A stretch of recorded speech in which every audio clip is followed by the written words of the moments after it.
కాళేశ్వరం మీద హరీష్ రావు బీఆర్ఎస్ నాయకుల ప్రకటనలు చూస్తుంటే నవ్వొస్తోందని ఎమ్మెల్సీ అద్దంకి దయాకర్ అన్నారు. ప్రజలు ముందు ముద్దాయిలుగా నిలబడతామన్న ఆందోళనతో కేసీఆర్ హరీష్ రావు అబద్దాలు మాట్లాడుతున్నారని ఆరోపించారు. తప్పు చేసి దబాయిస్తామంటే ఎవరు ఊరుకోరని హెచ్చరించారు. కాళేశ్వరం విషయంలో కూలిపోయింది కూడా మంచిదే అని చెప్పి ఒక సర్టిఫికేట్ తీసుకొస్తే అయిపోతుంది. బీఆర్ఎస్ పార్టీ నాయకుల యొక్క ప్రకటనలు చూస్తే నవ్వు వస్తుంది. సిడబ్ల్యూసి పర్మిషన్ ఉంది, కేంద్ర ప్రభుత్వం అన్ని రకాల అనుమతులు ఇచ్చింది, కూలిపోయేటట్టు కూడా కట్టమన్నది అని చెప్పేసి ఒక రిపోర్ట్ ఇవ్వండి. ఎక్స్పర్ట్స్ ఏదో అనుకూలంగా ఇచ్చినట్టుగా, లేదంటే క్యాబినెట్ అప్రూవల్ అయినట్టుగా అన్నీ సృష్టించే పత్రాలు చూపించి ప్రజల్ని మభ్యపెట్టే ప్రయత్నం చేస్తే ఎవరు నమ్మరు హరీష్ రావు గారు.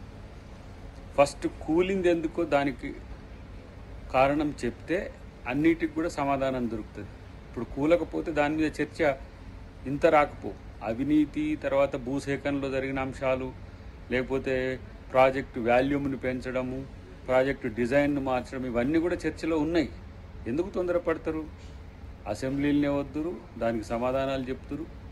ఇలా ప్రజల ముందు ముద్దాయిలుగా నిలబడతానేమో అని చెప్పే ఉద్దేశంతో కేసీఆర్ చేసే ప్రయత్నాల్లో బీఆర్ఎస్ నాయకులు హరీష్ రావు ఎలా అబద్ధాలు ఆడడానికి తెగబడుతున్న పరిస్థితి గమనిస్తున్నాం. కాబట్టి అన్నిటికీ సమాధానాలు అసెంబ్లీలనే చెప్తారు. ఎందుకు తొందరపడతారు?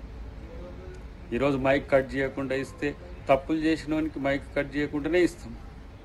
తప్పులు చేసి కూడా దబాయిస్తామని చెప్తే మాత్రం అన్ని రకాల అంశాలు ఉంటాయి. చూద్దాం, అది అసెంబ్లీలోనే తేల్చుకుందామని చెప్పి తెలియజేస్తాం. కాళేశ్వరం విషయంలో